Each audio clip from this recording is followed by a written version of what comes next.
क्या हाल चाल, कैसे हैं आप लोग? आई होप आप सब बढ़िया हैं। और मेरी इस खुशी का तो आप अंदाजा लगा ही सकते हैं, क्योंकि फाइनली हमने वन चैप्टर वन शॉट में कवर कर लिया था नीट 2027 के लिए 11th क्लास का रसायन विज्ञान की कुछ मूलभूत अवधारणाएं। राइट, आप सब बच्चों ने उसको देखा भी होगा, समझा भी होगा अच्छे से, क्योंकि हमने उसमें क्वेश्चंस भी किए हैं हर टॉपिक के साथ, जो कि हमें इस बात की गारंटी दे देगा कि यस, हमें ये टॉपिक समझ में आ गया है। कोई डाउट है तो आप कमेंट करके भी मुझसे पूछ सकते हैं। बहुत सारे सोर्सेस हैं जिससे आप मुझसे डायरेक्टली कनेक्ट कर सकते हैं, वो भी मैं बताऊंगी। ठीक है, चलिए, तो आज हम फाइनली सेकंड चैप्टर अपना परमाणु संरचना वाला जो है उसका आज वन शॉट करेंगे। सारे टॉपिक्स, उसके क्वेश्चंस हम लोग करेंगे नीट लेवल के, जेई लेवल के, जो आ सकते हैं एग्जाम में। और ये most most most important topic है जो कि एग्जाम में बहुत बार पूछा जाता है। This is very very important, है ना। आपको इसको बहुत अच्छे से करना है, ये बहुत ज्यादा इंपॉर्टेंट है। आज जो मैं पढ़ाऊंगी आपको बहुत ही शिद्दत से पढ़ना है। मुझे पता है बहुत सारे बच्चे अभी तक नहीं मुझ तक पहुंच पा रहे हैं, या यूं कह लें कि मैं उन तक नहीं पहुंच पा रही हूं, बट मैं ये पूरी कोशिश कर रही हूं। मेरा हर तरीके से प्रयास है कि आप तक ये चीजें पहुंच जाए। हम टोटली हिंदी और इंग्लिश दोनों लैंग्वेज में मैं बाईलैंग्वेज पढ़ा रही हूँ आपको। सो आपको कोई बच्चा इंग्लिश मीडियम का है तो उसको भी पढ़ने में आसानी होगी, और हिंदी मीडियम का है तो ऑफकोर्स उसको तो आसानी होगी ही होगी। राइट, चले, बात समझ में आ गई तो प्लीज आप इस परमाणु संरचना अपना सेकंड चैप्टर जो है ये, है ना, चैप्टर जो है वो आपका सेकंड चैप्टर है। Okay, done. चले, तो अब बढ़ जाते हैं हम फटाफट। जहां पर आप मुझसे डायरेक्टली कनेक्टेड हो सकते हैं वो आपका यही टेलीग्राम है। अगर आप बच्चों को कोई प्रॉब्लम है, आपको लगता है कि मैम मुझे आपसे बात करनी है, कनेक्ट करना है, कोई भी क्वेश्चन है, कोई भी क्वेरी है, you connect with me directly, है ना। कोई भी बैरियर नहीं है, कोई भी ऐसी दिक्कत नहीं है कि आप बात नहीं कर सकते हैं। सो प्लीज, अगर आपको मुझसे लाइव कोई भी चीज पूछनी है तो आप इस टेलीग्राम पर मुझसे पूछ सकते हैं। जाइए, स्कैन कीजिए और आप मुझे वहां पर मैसेज भी कर सकते हैं। ओके, और ये रहा आपका अपना चैनल। ऑफ कोर्स मैं जानती हूँ कि आप बच्चे मुझ पे बहुत ट्रस्ट करते हैं और आप मेरे साथ जुड़े हुए हैं, बट अपने छोटे भाई बहनों को भी प्लीज रिक्वेस्ट कीजिए, उन बच्चों को पढ़ने दीजिए, उनको बोलिए कि पढ़िए। अगर कुछ सपना देखा है कुछ करने का तो करके देखो, अच्छा लगेगा। राइट, बात समझ में आई? तो फटाफट जाओ, चैनल को अभी सब्सक्राइब करो और जितना हो सकता है शेयर जरूर करें, जितना भी हो सकता है। जितने भी बच्चे हैं सब बच्चों से ये रिक्वेस्ट है कि प्लीज आप शेयर करें। ओके, चलिए अब बढ़ते हैं आगे, फटाफट शुरू करते हैं आपका पहला टॉपिक, है ना, अवपरमाणविक कण। यानी कि जब हम परमाणु संरचना के बारे में पढ़ते हैं कि परमाणु क्या है, परमाणु के बारे में कई सारे जो है इफेक्ट्स, बहुत सारे जो है मैं यूं कहूं कि मॉडल्स प्रस्तुत किए गए, जैसे कि थॉमसन है ना, थॉमसन ने मॉडल प्रस्तुत किया था ना, वही है, डोबेराइन त्रिक है। इन सब ने बहुत सारे मॉडल्स को बताया था कि कैसे कैसे परमाणु के बारे में थोड़ी थोड़ी जानकारियां हमें दी थी। पर थॉमसन ने जब सबसे पहले इसको बताया तो उन्होंने कहा कि ये जो परमाणु है वो एक क्या होता है, तरबूज के समान होता है। उसमें इलेक्ट्रॉन प्रोटॉन्स जो होते हैं, वो इलेक्ट्रॉन्स जो होते हैं वो जैसे उसके बीज जो होते हैं, सीड्स जो होते हैं, वो छितरे हुए होते हैं, बिखरे हुए होते हैं, उसी तरीके से रैंडमली वहां पर प्रेजेंट होते हैं। लेकिन इस बात को अच्छे से नहीं समझा पाए, नहीं बता पाए, तो इस बात को आगे मतलब बहुत सारे वैज्ञानिक लाइक रदरफोर्ड आया, बोहर आया, बहुत सारे लोग आए, उन्होंने इस चीज को वेरीफाई किया और समझाया कि ये क्या है ना। और उसी के आगे एक मतलब रिजेक्ट होता गया मॉडल, दूसरा आता गया और हम पढ़ते चले गए। बट आज हम शुरुआत जहां से करेंगे, कोई भी कण है तो कण के बारे में जो है वो सबसे पहले हम बात करें तो कण किस तरह से आइडेंटिफाई किया जा सकता है, कण को आप कैसे मतलब यूं ये कह ले कि समझोगे। तो थॉमसन जो था उसने इन सब के बारे में आपको बताया और उन्होंने क्या कहा, उन्होंने कहा कि एक जो है वो निर्वातित कांच की नली है, ट्यूब है। आप देख पा रहे हैं इसको, ये निर्वातित कांच की ट्यूब है ना, ये क्लास है, ठीक है, जिसके अंदर क्या है, निर्वातित है, निर्वात है, ठीक बात है, यस मैम, बिल्कुल ठीक बात है, ये निर्वातित है। अब इसके अंदर क्या किया जाता है बेटा, क्या क्या लगे हुए हैं देखो, ये एक क्या है, विद्युत क्षेत्र है जहां पर एनोड और कैथोड है ना। यहाँ पर दो विभव लगा हुआ है, ये विभव है, ठीक है। यहाँ पर ये विद्युत क्षेत्र है जहां प्लस माइनस की दो प्लेटें हैं, वो विद्युत क्षेत्र है, एक बात है। और जहां पर एन और एस दिख रहा है वो चुंबकीय क्षेत्र, आप बखूबी देख पा रहे हैं। अब यहाँ पर जैसे ही आपको हाई वोल्टेज विभव दिया जाता है, उच्च विभव दिया जाता है, यानी कि इस जो आपकी ये कांच की नली है इसमें विभव को प्रवाहित किया जाता है, तो वहां पर आप देखेंगे कि जो किरणें होती है, एक रेडियोधर्मी पदार्थ को यूज करके किरणें जो होती है वो जा रही है, ठीक है। जब ये किरणें जा रही है तो यहाँ पर तीन स्थितियां दिखाई दे रही हैं। जैसे ही उच्च वोल्टता आपने दी तो तीन किरणें आपको नजर आई, जिसमें आप तीन भाग दिखाई दे रहे हैं, ए, बी और सी। जब कोई भी विद्युत क्षेत्र नहीं है, कोई भी विद्युत क्षेत्र है या चुंबकीय क्षेत्र है, कुछ नहीं है, उस स्थिति में जब विभव जा रहा है तो वो सीधी किरणें, वो कण जो हैं वो सीधे, जिस समय कोई भी क्षेत्र एप्लीकेबल नहीं है वहां पर लागू नहीं किया गया है। और जब आप बच्चों को ये बता दिया जाए कि जब क्या हो भाई, जब विद्युत क्षेत्र हो तो विद्युत क्षेत्र में क्या हो, किरणें ऊपर की ओर जाएगी, क्योंकि ऊपर प्लस चार्ज है और जो कण आ रहे हैं वो नेगेटिव चार्ज की ओर है, ठीक है। जो कण है उन पर नेगेटिव चार्ज है, इसकी वजह से वो ऊपर की ओर अट्रैक्ट करेंगे। और चुंबकीय क्षेत्र जब लगाया जाता है तो किरणें या कण मैं कहूं तो वो नीचे की ओर आ जाते हैं। और जब कोई भी क्षेत्र एप्लीकेबल नहीं हो, अप्लाइड ना हो, तो उस समय क्या होगा, किरणें सीधी बी बिंदु पर आकर टकरा जाती है।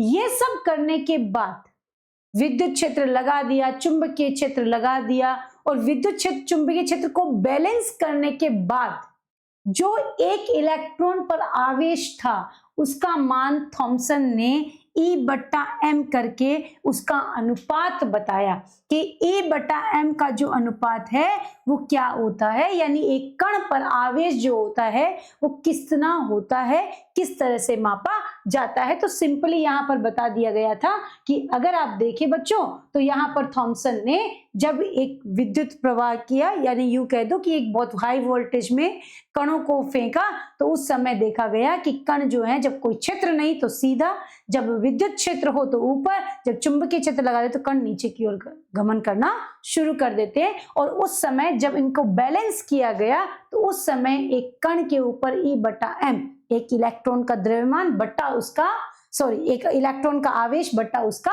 द्रव्यमान, this is E for M, इसका अनुपात ज्ञात किया गया। क्लियर है, बात समझ में आ गई, ओवरऑल सबको क्लियर हो गया। अब कहा कि एक इलेक्ट्रॉन का जो द्रव्यमान होता है वो 9.1 होता है, प्रोटॉन का 1.6 और न्यूट्रॉन का 1.6 होता है। लेकिन इलेक्ट्रॉन प्रोटॉन और न्यूट्रॉन सेम चार्ज में है, सेम उसका द्रव्यमान होता है, पर इलेक्ट्रॉन का द्रव्यमान बहुत ज्यादा कम होता है, 1837 लगभग कम होता है प्रोटॉन से। ठीक है, बात समझ में आई, द्रव्यमान में इतनी कमी होती है। चलो, ये तो इन्होंने बात कह दी कि जो है एक कण के ऊपर कैसे आवेश ज्ञात किया जा सकता है, तो ये पहला प्रयोग जो थॉमसन ने दिया। उसके बाद मिलिकन नामक एक साइंटिस्ट आया और मिलिकन ने भी इसके प्रयोग करके एक कण पर आवेश क्या होता है उसको आइडेंटिफाई किया।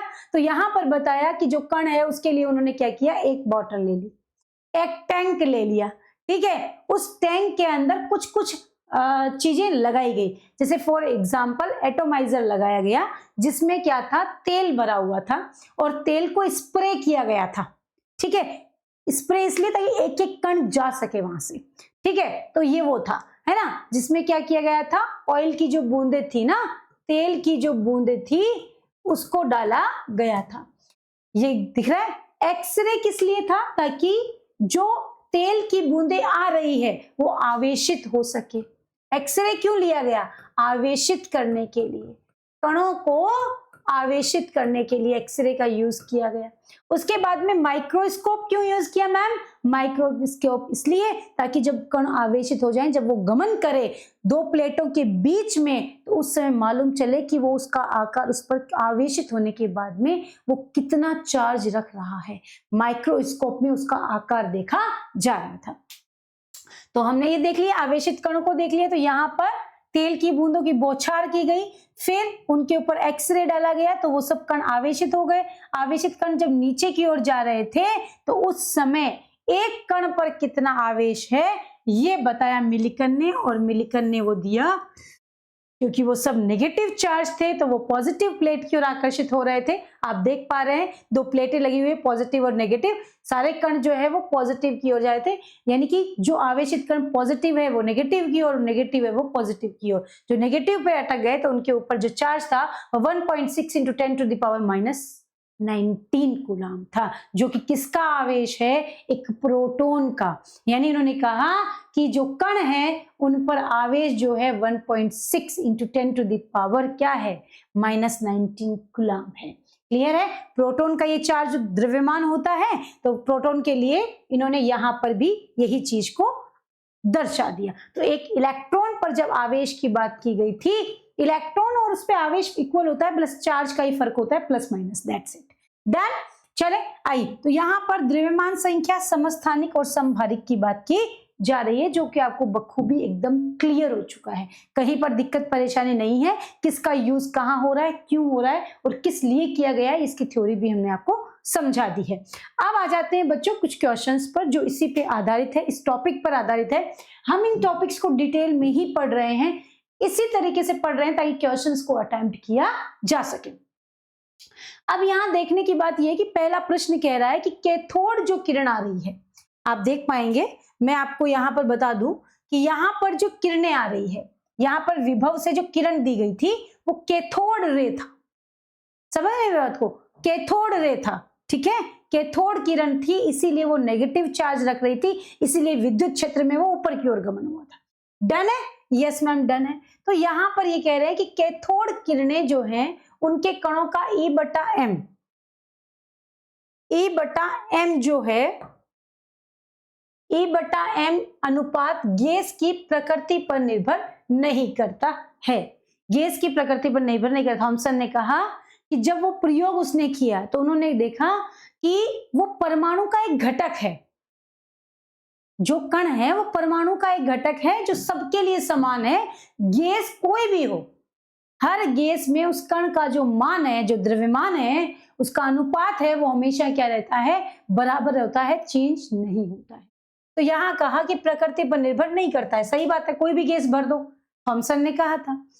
इलेक्ट्रॉन सभी परमाणु का मूल घटक है, यस बिल्कुल, इलेक्ट्रॉन जो एक कण है वो सभी परमाणु की एक मूल घटक है, राइट है, बात समझ में आ गई? यस मैम, क्लियर है। तो यहां पर ये कह रहे हैं ए और दोनों सत्य, सही स्पष्टीकरण है, यस, दोनों सत्य, आर नहीं, ए आर और डी एस नहीं, क्लियर, बात समझ में आ गई? Yes ma'am. निम्न में से किसके लिए E/m अनुपात का मान अधिकतम होगा, किसके लिए अधिकतम होगा? बच्चों वैसे तो जब वो कण निकलते हैं वो हीलियम को रिप्रेजेंट करते हैं, है ना, समझ में आ रही है, और जिसका E/m का द्रव्यमान सबसे कम है ना, क्योंकि आप इलेक्ट्रॉन्स के बारे में जानते हैं, सॉरी हाँ, इलेक्ट्रॉन्स के बारे में जानते हैं, तो इलेक्ट्रॉन के लिए उसकी वैल्यू सबसे कम होती है। वैसे तो हम यूं कहते हैं कि जब भी कोई पदार्थ किरणों के रूप में जाते हैं तो वो हीलियम के कण होते हैं, लाइक अल्फा कण होते हैं, बट यहाँ पर ये नहीं है।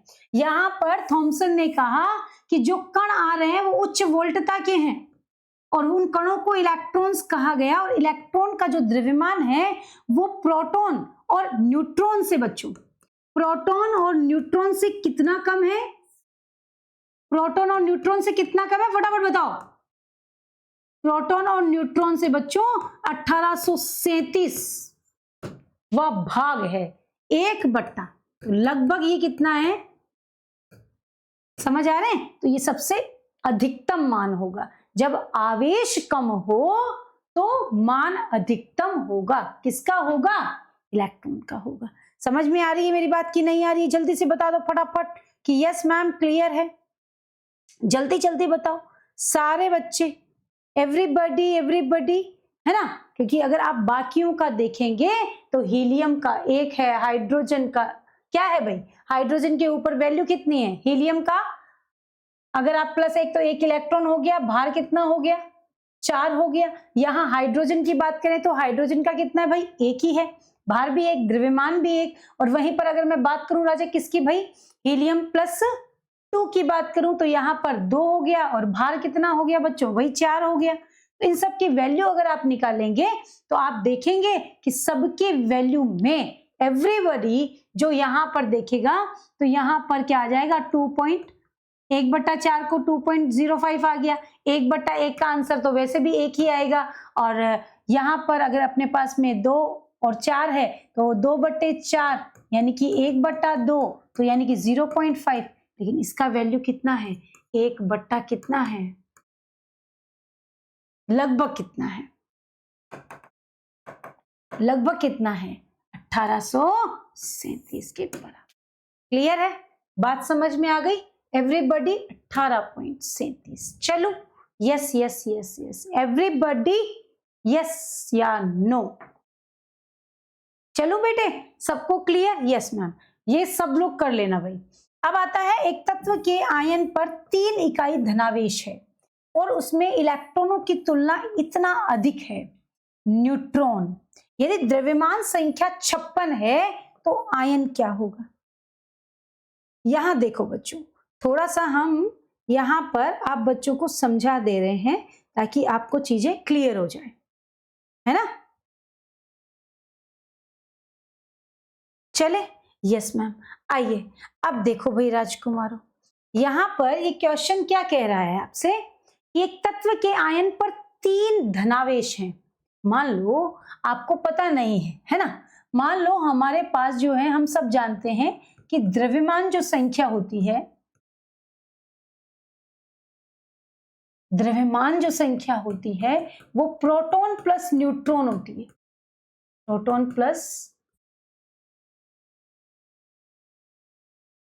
थोड़ा भाई, हाँ, क्या होती है बच्चों, प्रोटॉन प्लस न्यूट्रॉन होती है। ठीक है, अगर मैं न्यूट्रॉन की संख्या मुझे चाहिए तो मैं क्या करूं, क्या होगा भाई, द्रव्यमान संख्या माइनस प्रोटॉन। ठीक बात है, द्रव्यमान संख्या माइनस प्रोटॉन, प्रोटॉन को आप द्रव्यमान संख्या आपके पास दी हुई है क्या, यस, कितनी दी हुई द्रव्यमान संख्या, 56। क्या लिख देंगे आप यहां पर, 56 माइनस प्रोटॉन की संख्या Z बराबर न्यूट्रॉन हो गया। अब एक चीज नोट जरूर करें, ध्यान से देखना इन चीजों को कि मैम क्या बताना चाह रही है। अब आपके पास न्यूट्रॉन है ना, हम देखें तो ये कह रहा है कि जो न्यूट्रॉन है, जो न्यूट्रॉन है वो न्यूट्रॉन इलेक्ट्रॉन जितने भी हैं उसका 30%, 30.4% ज्यादा है इलेक्ट्रॉन का। ठीक है, तो मैं यहां क्या लिखूं भाई, इलेक्ट्रॉन की जगह मान लो 100 है, तभी 30, उसका 30% ज्यादा है, तो कितना आएगा बच्चों, 130.4। उसका किसका, इलेक्ट्रॉन का 100% ना, कितना प्रतिशत, 100%। तो यहां हम लिख सकते हैं 1.304 इंटू इलेक्ट्रॉन। हाँ या ना, जल्दी बताओ सारे बच्चे, ये सबको क्लियर होना चाहिए, ये मेथड जो मैं बता रही हूं। अगले ने साफ बोला है, यहां देखिए, आप देखेंगे तो मालूम चलेगा, प्रश्न पढ़ना जरूरी है कि इलेक्ट्रॉन की तुलना में 30% अधिक है न्यूट्रॉन, जो इलेक्ट्रॉन है उसका 30% ज्यादा है। तो मान लो 100 प्लस उसका 30%, किसका, इलेक्ट्रॉन का। आ गया समझ में, जोड़ दिया, क्लियर हो गया। यहां तक सबको क्लियर होना चाहिए, एवरीबॉडी, कि यस मैम हमारा एकदम क्लियर है, everyone knows, yes yes yes everyone. चलो कोई दिक्कत परेशानी यहां तक किसी को नहीं है। अब आओ लाला, अब बढ़ती हूं आगे। अब एक चीज और यहां साइड में लिख दे रहे हैं, ये कह रहे हैं कि किसी भी तत्व पर जो आवेश है वो कितना है। तो आपके पास में आप जानते हैं कि अगला कह रहा है आपके पास में जेड है, परमाणु अपने पास में वो पीछे देखो कि कोई भी आयन है उसका 3 इकाई है, यानी कि अपने पास परमाणु क्रमांक है ना, परमाणु क्रमांक है ना, उसमें से 3 आयन चले गए हैं, निकाल दो। परमाणु क्रमांक पता ही नहीं है, Z-3 कर दो। क्लियर है, कोई दिक्कत नहीं है। यही तो किसकी संख्या हुई, इलेक्ट्रॉन की संख्या हुई, हाँ या ना। तो यहां पर मैं ये लिख सकती हूं क्या, न्यूट्रॉन बराबर मैं क्या लिख सकती हूं, 56 - Z, और इलेक्ट्रॉन की जगह मैं क्या लिख सकती हूं, 56 - Z बराबर 1.304 गुणा क्या लिख सकते हैं, Z-3। गुणा कीजिए 1.304 Z- इसको गुणा कर दीजिए, 4 तरी 12 और 3 तरी 9, 1 हो गया। और यहाँ 56 - Z वाला Z की तरफ ले जाओ और ये इस तरफ ले आओ, तो क्या हो जाएगा बच्चों, जल्दी बताओ फटाफट फटाफट। 56 प्लस कितना हो गया, 1.912 बराबर में कितना आ गया, 1.304 प्लस Z, तो कितना आ गया 2.304, और इधर कितना आ गया जल्दी से बताओ, 59.912। क्लियर है, यस मैम क्लियर है। अब इधर ये Z है, Z की वैल्यू निकालने के लिए क्या करोगे आप, 59 सही है, 59 ही है, 59.912 अपॉन कितना 2.304 बराबर में Z, इनको लगभग काटोगे तो कितना आ जाएगा 26। किसका मान, Z का मान आ गया। तो अब आपके पास में देखो लाला, Z बराबर 26, Z-3 बराबर 23, सही है, हाँ या ना। तो 23 हो गया, ये हो गया, इन दोनों को जोड़ो, अगर आप इन दोनों का वो निकालोगे तो कितना आएगा, इलेक्ट्रॉन प्रोटॉन 56 माइनस कितना, 56 माइनस 23, 56 ही तो था आपके पास में कि नहीं था, जल्दी बताओ यार, कैसी बातें कर रहे हैं, जल्दी से जल्दी से जल्दी से सारे बच्चे बता दो कि यस मैम हमें क्लियर हो गया है। एवरीबडी एवरीबडी एवरीबडी, सही है। 56 माइनस 26 कितना आ गया 30, सही तो है, न्यूट्रॉन की value 30। Done everyone, yes ma'am, okay चलो डन डन डन डन, आ जाओ बेटे। तो यहां पर इसका आंसर कितना हो गया, 26 किसका होता है, Fe+3 का, Fe+3, 26 आयरन ही होता है। मिलिकन के तेल बूंद प्रयोग में एक बूंद को स्थैतिक वैद्युत आवेश इतना है, उपस्थित कुल इलेक्ट्रॉनों की संख्या बताओ। कुल इलेक्ट्रॉनों की संख्या बराबर क्या होता है भाई, कुल एक बूंद पर आवेश बट्टा कुल आवेश, कर सकते हैं क्या, हाँ या ना, जल्दी से बता दो फटाफट कि यस मैम कर सकते हैं। एवरीबॉडी जल्दी से बताओ यस मैम। तो अपने पास इसका आंसर क्या आएगा, इसके आंसर के लिए आप क्या लिखेंगे, इलेक्ट्रॉनों की संख्या बराबर क्या लिखेंगे, एक बूंद पर आवेश बट्टा कुल आवेश,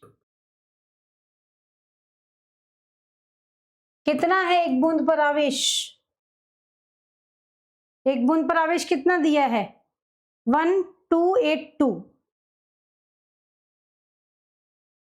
1282 इंटू 10⁻18 कूलम, और वो उसका मान कितना आता है, किसका मान भाई, आपके पास में एक जो इलेक्ट्रॉन्स होते हैं उस पर कुल आवेश कितने होते हैं, जल्दी बताओ यार, अब तुम बता नहीं रहे हो हैं, उस पर आवेश कितना होता है 1.6 बताया तो था, 1.6 इंटू 10⁻−19 कूलम।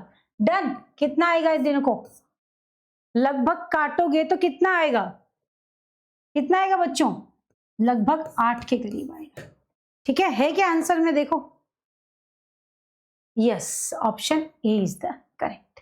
चले, बात समझ में आ गई, यस मैम। एवरीबॉडी जल्दी से बता दो कि यस मैम बिल्कुल क्लियर है। चलो done done done done, yes ma'am, आ जाओ बेटे। अब बढ़ती हूं आगे, जल्दी जल्दी जल्दी जल्दी सारे बच्चे, ये तो हो गया, सबको क्लियर आ गया। अब चलते हैं इस तरफ, आगे बढ़ते हैं। है ना। ये क्वेश्चंस बहुत इंपॉर्टेंट है, इसीलिए करवा रहे हैं हम आपको, ताकि आप बच्चों को पता चले कि किस तरह के क्वेश्चंस नीट एग्जाम में पूछे जाते हैं। चलो आ जाओ। अब देखो बेटा, अधिकांश अब आ रहा रदरफोर्ड का मॉडल, जो कि ज्यादा सक्सेसफुल तो नहीं था बट फिर भी अच्छा था, है ना, अच्छा था, उसको हम बढ़िया से समझ सकते हैं।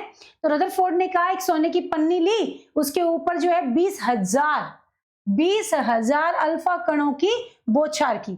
अब ये अल्फा कण हीलियम के कण नहीं है, उसने जो है वो रेडियोधर्मी पदार्थ लिया था। किसने? रदरफोर्ड ने रेडियोधर्मी पदार्थ लिए थे और सोने की पन्नी के ऊपर, ये सोने की पन्नी है, तो हजारों अल्फा कणों की बौछार की, जिसमें से कुछ छोटे कोण पर विक्षेपित हो गई और कुछ जो है उनमें से केवल 20,000 में से केवल एक कण जो है जो कि नाभिक से टकराया, जहां पर पूरा द्रव्यमान किसी भी कंपाउंड का, किसी भी यौगिक का जो संपूर्ण द्रव्यमान है उसके केंद्र में निहित होता है, वहां से टकराकर लौट आया। ये एक तरह का मतलब ऐसे ही लग रहा था कि किसी टिश्यू पेपर के ऊपर लोहे के गोले को फेंको और वो वापस लौट कर आ जाए, वैसी स्थिति है, बट ऐसा पॉसिबल नहीं था, पर इसने बताया तो हमने माना। 180 डिग्री पर विक्षेपित होकर के संपूर्ण धनावेश और द्रव्यमान अति अल्प क्षेत्र में केंद्रित होता है, यानी सेंटर में होता है। ठीक है, बात समझे, अधिकांश भाग इसका रिक्त होता है। रदरफोर्ड मॉडल का एक बहुत बड़ा दोष था, उसने कहा था कि जो इलेक्ट्रॉन्स होते हैं वो वर्ताकार पथ में घूमते हैं, है ना, और घूमते घूमते अपनी ऊर्जा का उत्सर्जन करते हैं और एंड में जाकर लास्ट में नाभिक में गिर जाते हैं। तो अगर ऐसा होता तो आज तो इसका अस्तित्व ही नहीं होना चाहिए था, है ना, आज परमाणु का अस्तित्व नहीं होना चाहिए था भाई, तो खत्म हो गया कि लास्ट में वो अंदर गिर गया। लेकिन ऐसा नहीं था, ये बोहर ने बाद में समझाया कि इलेक्ट्रॉन घूमता है तो ऊर्जा का उत्सर्जन करता है और धीरे धीरे गिर जाएगा, और ये परमाणु के स्थायित्व की व्याख्या नहीं करता। परमाणु क्या हो गया? अस्थायी हो गया, बट ऐसा नहीं था। चले, और नीट के लिए इसका फॉर्मूला, यहां से क्वेश्चन आता है बच्चों, ये बहुत जरूरी है। नाभिक की जो त्रिज्याएं होती है उनको ज्ञात करने के लिए आपको ये फॉर्मूला पता होना चाहिए। This is R is equal to R naught dot A की पावर 1/3। ये फॉर्मूला आपको किसी भी त्रिज्या, नाभिक की त्रिज्या ज्ञात करने का है। यहां पर एक बात आपको ध्यान में रखनी है कि आपके पास में जो त्रिज्याएं होती हैं उसमें नाभिक की त्रिज्या होती है, एक परमाणु की त्रिज्या होती है ना। यहां लिखा हुआ भी है बच्चों कि जहां पर नाभिक की त्रिज्या और परमाणु की त्रिज्या क्या होती है, 10 की घात -15 और 10 की घात -10। क्लियर है, बात समझ में आ गई होगी। एवरीबडी नोज वेरी वेल कि त्रिज्याएं जो है वो किस तरह से वर्क कर रही है यहाँ पर। सारे बच्चे, एवरीवन, कि यस मैम बिल्कुल क्लियर है, जल्दी से बता दो कि सबको क्लियर है, जल्दी जल्दी, सबके सब बच्चे, है ना। परमाणु की त्रिज्या जो होती है ना, जल्दी से बता दो, ठीक है।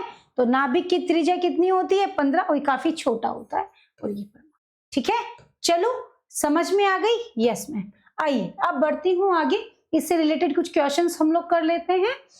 रदरफोर्ड प्रयोग के संबंध में सही कथन चुने। अल्फा कणों का स्रोत हीलियम गैस है? नहीं।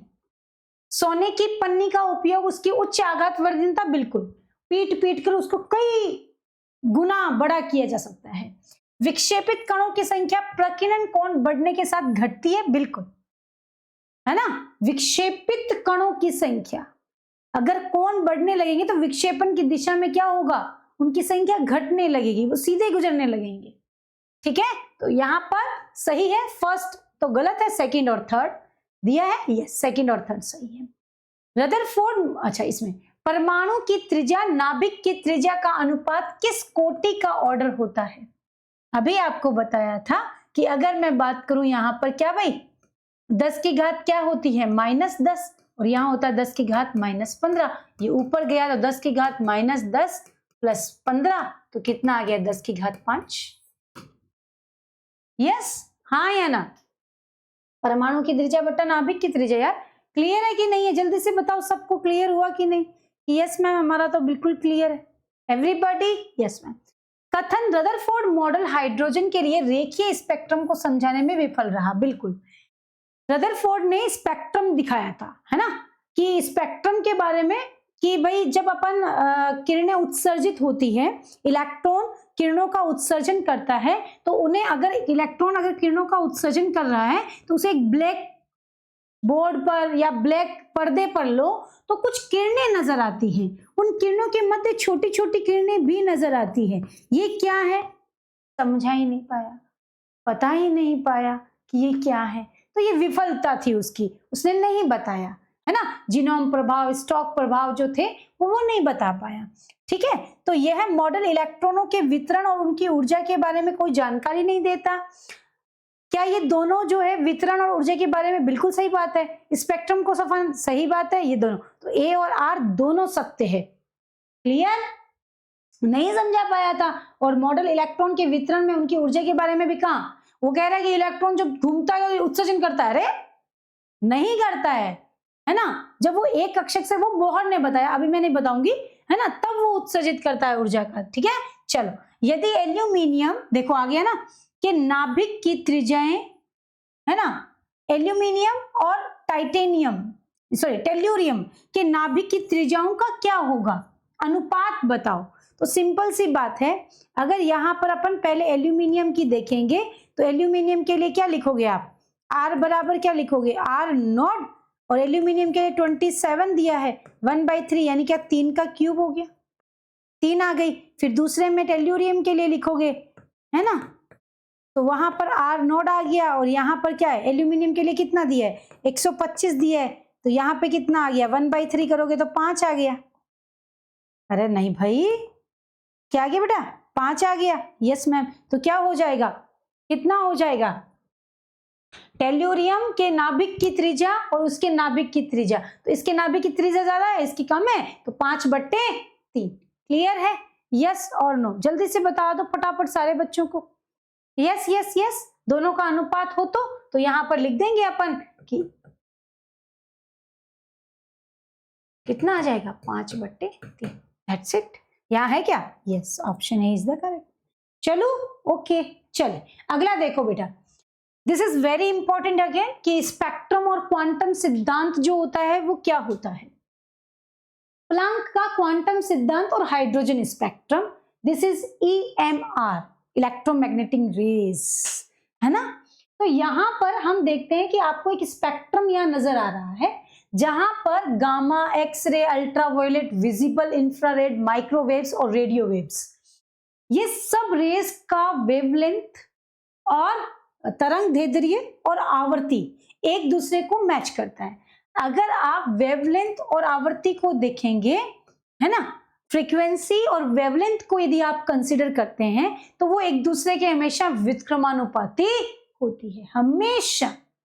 जिसकी आवर्ती ज्यादा उसकी वेवलेंथ कम होती है ना। जैसे कि रेड कलर है ना, जो जितने भी वो निशान है, दुर्घटना से बचें, है ना, अंधेरा कायम रहेगा, वो वाले निशान रेड कलर से ही क्यों बनाए जाते हैं, आप देखो ना, रेड कलर से ही क्यों बनाए जाते हैं।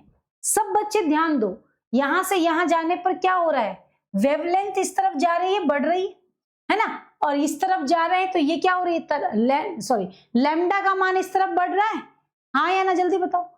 तो यहां पर ये देखने को मिले, तरंग दैर्ध्य की यदि मैं बात करूं तो लैम्डा इस तरफ बढ़ रही है, अगर इस तरफ लैम्डा बढ़ता है तो यहाँ पर आवर्ती क्या हो रही है, घट रही है, लिखा हुआ है, मैं क्या ही पढ़ रही हूँ, तुम्हें भी पता चल रहा है, सही है। तो जिनकी आवृत्ति घटती है, वेवलेंथ ज्यादा, जो दूर से दिखाई देता है ना, तो रेड कलर दूर से चमकता हुआ नजर आता है। डन, क्लियर आ गई। तो फ्रीक्वेंसी का, चलो बात समझ में आई सभी बच्चों को, यस और नो, सारे बच्चे बताओ, क्लियर है। और बच्चों एक बात ध्यान रखो, यहां पर केवल एक विजिबल लाइट यानी कि अल्ट्रावायलेट, माइक्रोवेव्स, जितनी भी रेज हैं, उन सब में केवल विजिबल रेज ही ऐसा है जो हम नग्न आंखों से, हम अपनी आंखों से देख सकते हैं। इंद्रधनुष के 7 रंग, विबज्योर, हाँ या ना, सही है, तो उनको हम देख सकते हैं, बाकी किसी को हम देख नहीं सकते हैं। तो ये वाली स्थिति यहां पर दिखाई गई है। अब हाइड्रोजन स्पेक्ट्रम की बात करें, जब हम विजिबल रेज को लेते हैं, और इनको किसी पर्दे पर डालते हैं तो ये हाइड्रोजन के लिए निकाला गया। ये स्पेक्ट्रम केवल 1 इलेक्ट्रॉन तत्वों के लिए था, 1 इलेक्ट्रॉन एलिमेंट्स जो होते हैं उनके लिए बताया गया, बाकियों के लिए ये काम ही नहीं कर रहा था, इसीलिए ये ज्यादा फेमस नहीं हुआ। तो केवल हाइड्रोजन के लिए निकला। तो हाइड्रोजन में फिर श्रेणियां दी गई, लाइमन, बामर, पाश्चन, ब्रैकेट और फुंड। दिख रहा है यहाँ पर, लाइमन, बामर, प्राश्चन, ब्रैकेट और फुंड। ठीक है, तो यहाँ पर जितने भी स्पेक्ट्रम है तो स्पेक्ट्रम में एक वो होती है बेटा, इस तरह का स्पेक्ट्रम बनेगा। यहाँ पर 7 लेयर्स बनेंगी और 7 लेयर्स में से 1 फिर 2, है ना, है ना। तो यहाँ पर देखो, यहाँ पर 1, फिर दूसरी से, फिर तीसरी से, फिर चौथी से, फिर पांचवी से। दिख रहा है इस तरह से। तो सबसे पहले आती है लाइमन, है ना, लाइमन। ठीक है, क्लियर है। तो लाइमन, ब्रैकेट, लाइमन, बामर, पाश्चन, ब्रैकेट और फुंड। क्लियर। फिर आता है, इसको बताने के बाद प्लांक आया, फिर तरंग संख्या बताई, स्पेक्ट्रमी रेखाएं बताई। देखो बच्चों ध्यान से सुनो, प्लांक का क्वांटम सिद्धांत क्या था। प्लांक ने कहा कि जब स्पेक्ट्रम बनता है तो इलेक्ट्रॉन में से ऊर्जा निकलती है, वो ऊर्जा ही स्पेक्ट्रम की रेज को दिखाती है। वो एनर्जी जो होती है वो किरणों के रूप में नहीं होती है, पैकेट्स के रूप में होती है। ये प्लांक ने कहा। प्लांक ने क्या कहा, प्लांक ने कहा कि ऊर्जाएं जो होती है वो पैकेट्स के रूप में होती है, जिसे हम क्वांटा कहते हैं। क्या होती है एनर्जी, किसके रूप में होती है, पैकेट्स के रूप में होती है, जो एनर्जी इलेक्ट्रॉन्स उत्सर्जित करते हैं जब वो एक कक्षा से दूसरे में जाते हैं। तो वो बताने के लिए उन्होंने एक शब्द दिया जिसे हम क्वांटा कहते हैं, उसे क्वांटीकरण कहा गया। क्लियर है, बात समझ में आ गई। Yes ma'am. और प्लांक ने जो समीकरण दी वो क्या थी बेटा, E बराबर h म्यू, और म्यू की जगह अपन क्या लिख सकते हैं, C अपॉन लैम्डा। ये बहुत इंपॉर्टेंट है, यहां से न्यूमेरिकल्स डायरेक्ट आएंगे। ठीक है, चलो फिर तरंग के लिए वेव जो अपनी आती है, तरंग संख्या, है ना। तरंग संख्या क्या होती है, एक सेकंड में कितनी तरंगे जा रही है, उनकी संख्या को तरंग संख्या कहते हैं। एक बिंदु में से कितनी बार गुजर रही है, वो उसकी फ्रीक्वेंसी। एक कण, देखो मैं बताती हूं, आपके पास एक बिंदु है, इसमें से कितनी तरंगे गई, इसमें से कितनी तरंगे जा रही है, वो तरंग संख्या है। और एक किरण एक ही बिंदु में से कितनी बार, जैसे मैं यहाँ पे खड़ी हूं और यहाँ आगे पीछे हो रही हूं एक ही जगह से, वो मेरी फ्रीक्वेंसी है, आवृत्ति है। और मैं एक जगह में से निकल रही हूं, है ना, एक ही बिंदु में से मैंने बहुत सारी किरणें निकाल दी, तो वो तरंग की संख्या है।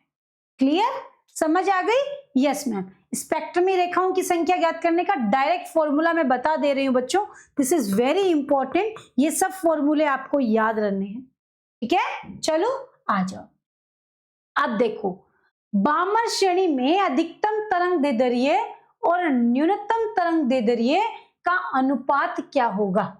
ध्यान से सुनिए, बामर श्रेणी में अधिकतम, तो लाइमन, पाश्चन, है ना, लाइमन, ये रहा लाइमन, बामर, तो 2 हो गए। ठीक है, तो यहां पर बामर श्रेणी में अधिकतम तरंग दैर्ध्य maximum 1 upon lambda maximum, 1 upon lambda minimum. Maximum कब हो सकता है और मिनिमम कब हो सकता है, जब लैम्डा मैक्सिमम होगा तो उसकी जो लंबाई कक्षकों के बीच की दूरी है वो कम होती है, यानी कि यहां पर क्या होगा, 1 अपॉन -1/3 का स्क्वायर मैक्सिमम में। और मिनिमम में क्या होगा, मिनिमम में क्या होगा बेटे, मिनिमम में होगा एक, क्या हो जाएगा आपके पास में, क्या है मैक्सिमम में कितना है 4 ही है, 4 का स्क्वायर,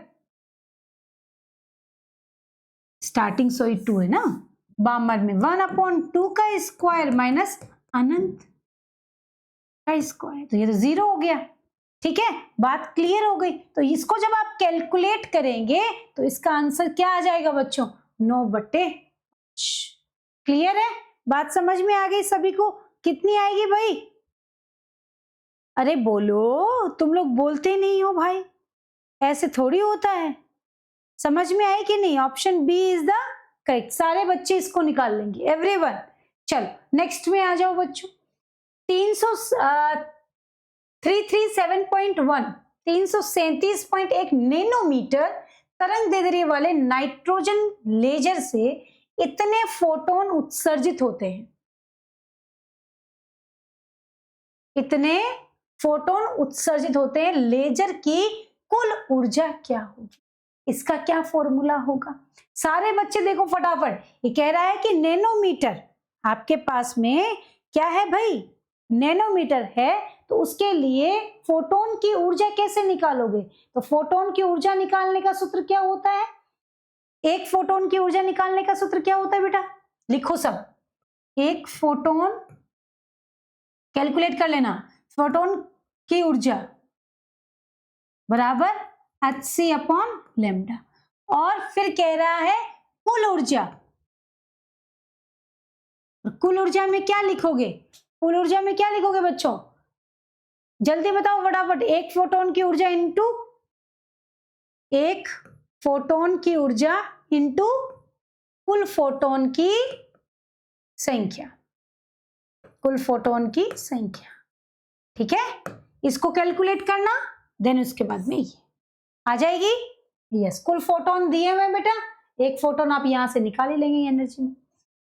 अगला कह रहा है कि हाइड्रोजन परमाणु के एक इलेक्ट्रॉन में n बराबर 6 है, मूल अवस्था में जाता है, प्राप्त उत्सर्जन रेखाओं की अधिकतम संख्या क्या होगी? इसके लिए फॉर्मूला है, बहुत इजी सा फॉर्मूला है कि आपके पास में क्या होगा? n(-1/2). बहुत इजी है। कितना है? 6, 6-1 बट्टे में 2, 6 × 5 बट्टे में 2, कितना आ गया? 30, 15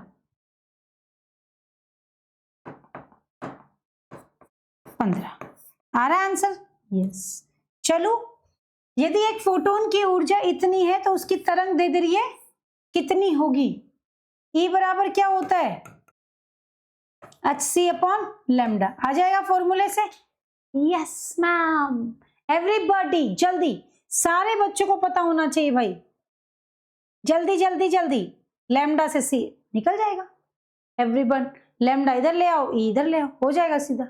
चलो बहुत सही, बहुत बढ़िया। आओ बच्चों, अगला है।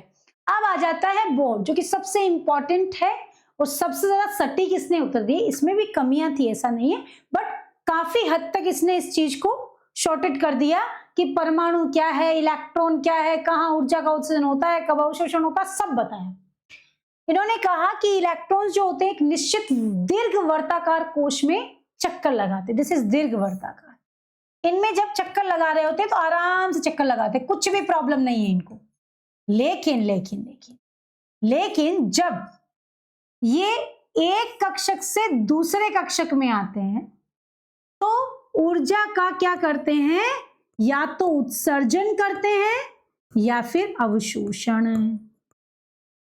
क्लियर है? Yes ma'am. तो कहा कि एक कक्षक से दूसरे कक्षक में जब आते हैं तब ऊर्जा का अवशोषण होता है या फिर उत्सर्जन होता है।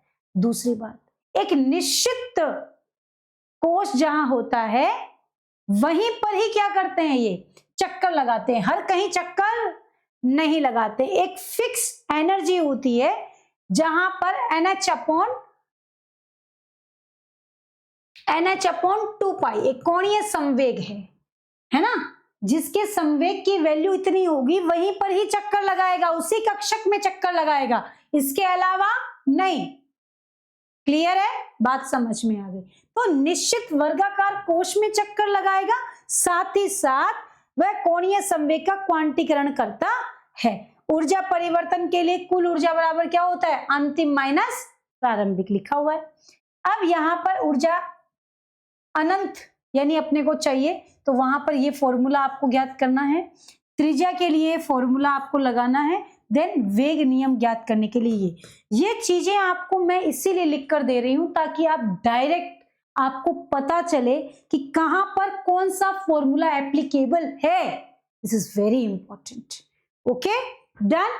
तो आइए यहां पर हम बात कर लेते हैं। सबसे पहले देखो बेटा, लिथियम की तीसरी कक्षा में त्रिज्या और हीलियम आयन की दूसरी कक्षा में त्रिज्या का अनुपात क्या होगा? सारे बच्चे, एवरीबॉडी, सबको ये बात पता होनी चाहिए कि इनका अनुपात क्या होगा। तो आपको अभी हमने बताया है फॉर्मूला।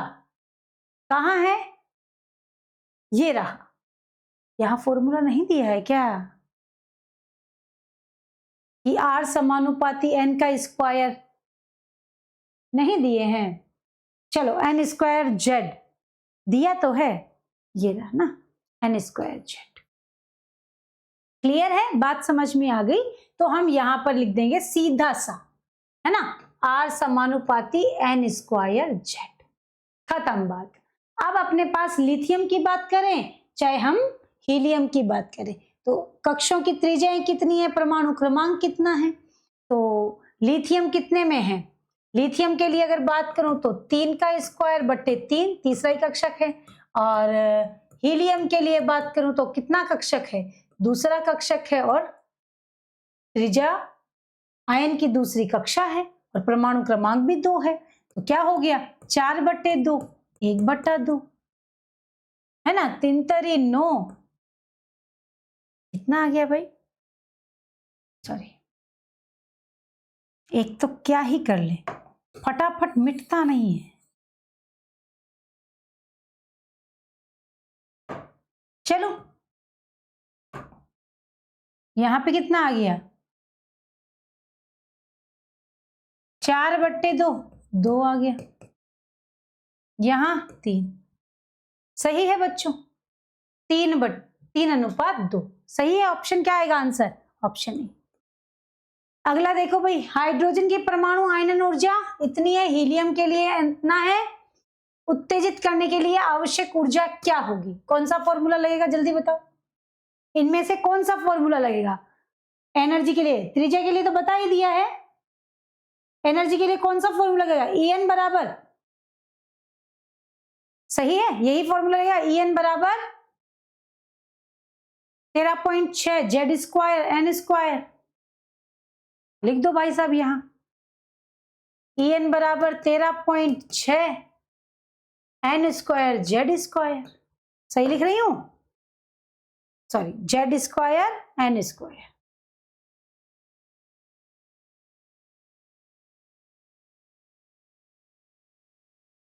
ठीक है, इलेक्ट्रॉन वोल्ट। चलो सही लिख दिया? Yes ma'am, electron volt per atom. चलो भाई, इस फॉर्मूले से ये निकाल दोगे। इसी इलेक्ट्रॉन की तीसरी कक्षा में इसका आंसर क्या होगा बच्चों? ऑप्शन एबीसीडी में से क्या आंसर आएगा? Option C is the correct. मैं बता दे रही हूं, यदि इलेक्ट्रॉन तीसरी कक्षा में है तो उसका कोणीय संवेग क्या होगा? mvr बराबर क्या होगा? nh/2π। इसी से निकालोगे? हाँ या ना, जल्दी बताओ। nh/2π, सही बात है। nh/n का वैल्यू दिया है, कितना दिया है? तीसरी कक्षा में है तो उसका कोणीय संवेग क्या होगा? 3h/2π। इसको निकालो, 1/5, 1.5 ही तो आया। ऑप्शन ए सही है। कथन दिया गया है कि n इंफिनिटी है पर इलेक्ट्रॉन की ऊर्जा शून्य मानी जाती है।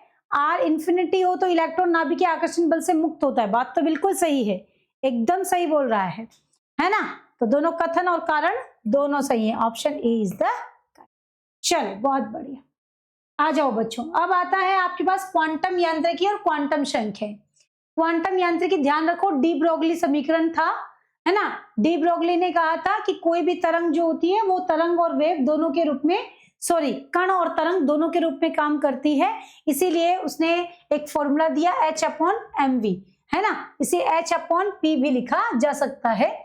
हाइजेनबर्ग एक सिद्धांत दिया था, उसने कहा था, हाइजेनबर्ग ने कहा कि किसी भी एक कण का एक ही समय पे उसका संवेग और क्या है, वेग, उस दोनों में एक निश्चित समय पर उसकी गति को मापना संभव नहीं है। एक ही समय में उसके व्यवहार और गति को मापा नहीं जा सकता है। एक इलेक्ट्रॉन की गति और उसके व्यवहार को समझना संभव नहीं है।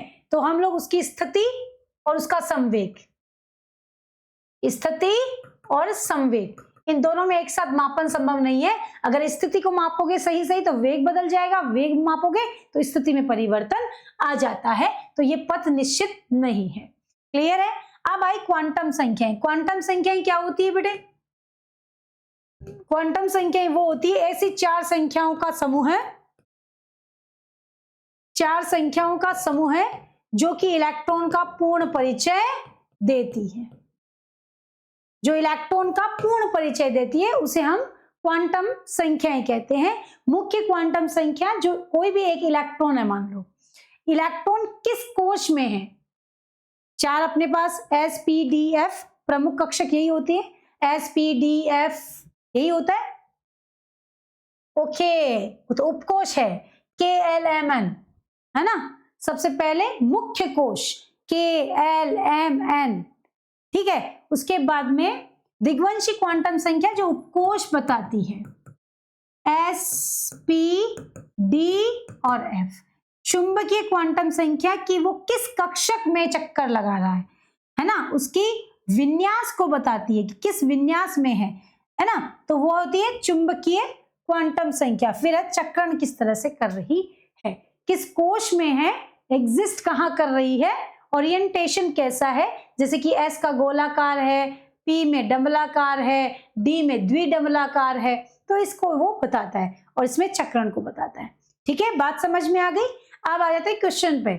निम्न में से कौन सा क्वांटम संख्याओं का समुच्चय सही नहीं है? इसमें एक चीज आपको ध्यान में रखनी है कि जब भी क्वांटम संख्याएं ज्ञात करो, n का मान जो है वो हमेशा ज्यादा होता है l से, ना तो कम ना बराबर, कभी भी नहीं होगा। ध्यान दें, तो यहां पर सब में देखो 3 ज्यादा है, l से ज्यादा है, पर यहां इक्वल है, तो मैंने कहा बराबर और छोटा नहीं हो सकता है, तो ये कथन संभव नहीं है। 1 kg द्रव्यमान की जो गेंद है 10 मीटर पर सेकंड के वेग से गति कर रहा है, इसकी डी ब्रोगली तरंग दैर्ध्य कितनी होगी? ये कह रहा है कि आपके पास में 1 kg का एक गेंद है और वो आपके 10 मीटर प्रति सेकंड की रफ्तार से दौड़ रहा है, तो डी ब्रोगली समीकरण क्या होती है? क्या होती है भाई? डी ब्रोगली लैम्डा बराबर h/p होता है। यही होता है भाई कि नहीं होता है? देख लो ना, सही है, लैम्डा बराबर h/p। यस, इस समीकरण से आप निकाल लोगे। 4D कक्षक के लिए कोणीय नोड कितने होते हैं? इसकी मैं आपको ट्रिक बता देती हूँ बच्चों, जितना L का मान होता है उतना ही कोणीय नोड होता है, ठीक है। और जब त्रिज्य नोड की बात आती है n माइनस L माइनस 1, ठीक है। तो यहां पर आपके पास 4, तो किसका मान है? n, और d है। L के लिए क्या हो गया? S के लिए क्या होता है? 0, P के लिए 1, D के लिए 2, ठीक है। तो कोणीय L का मान जितना है, नोड ये कोणीय तल कितने होंगे? 2, 2, 2। यहां पे पहले क्रमशः पूछा है ना, तो ये दोनों तो नहीं होंगे। त्रिज्य नोड कितना हुआ भाई? त्रिज्य कितना? 4 माइनस 2 माइनस 1, कितना हुआ? जल्दी बताओ फटाफट फटाफट। 2 और 1, क्लियर है? किसी को कोई प्रॉब्लम? से यस और नो? Never ever. जल्दी से बता दो कि यस मैम, ये तो एकदम क्लियर है। एवरीबॉडी जल्दी जल्दी जल्दी बेटा, फटाफट फटाफट फटाफट। Everyone, option A is the correct. चलो भाई, एक सूक्ष्मदर्शी, इसको आप खुद करना। देखो ये अनिश्चितता सिद्धांत वाला दिया है, दिस इज योर होमवर्क। अगला देखो, कक्षकों का भराव, 3 नियम थे, ऑफ्फो सिद्धांत, पाउली अपवर्जन, हुंड की नियम। ऑफ्फो ने क्या कहा? एक सीरीज में ही इलेक्ट्रॉन भरे जाएंगे जिसकी ऊर्जा सबसे कम होती है, पहले उसी में इलेक्ट्रॉन भरा जाता है। पाउली ने कहा कि एक कक्षक में 2 इलेक्ट्रॉन हो सकते हैं मैक्सिमम, पर चक्रण विपरीत होना चाहिए, सेम चक्रण में नहीं होगा।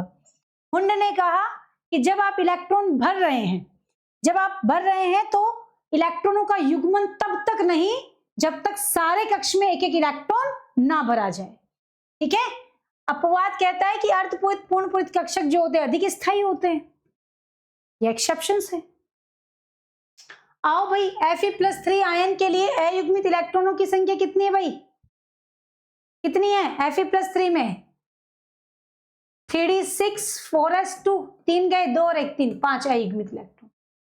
कौन सा विन्यास हुंड के नियम का उल्लंघन कर रहा है? यहां पे ये कक्षक खाली है, पहले इनमें युग्मन हो गया, ये भरा हुआ है, ये ठीक है, इसमें कोई दिक्कत नहीं है, ये भी ठीक है, ये भी ठीक है, बट ये ठीक नहीं है, यहां पर युग्मन नहीं हो सकता, पहले यहां इलेक्ट्रॉन आएगा। कॉपर 29 का सही इलेक्ट्रॉनिक विन्यास क्या होता है भाई? +2 में 3d10 4s0 होता है ना, 4s1 होता है, तो 3d9 हो गया, 4s0 हो गया, 3d9। चलो यस।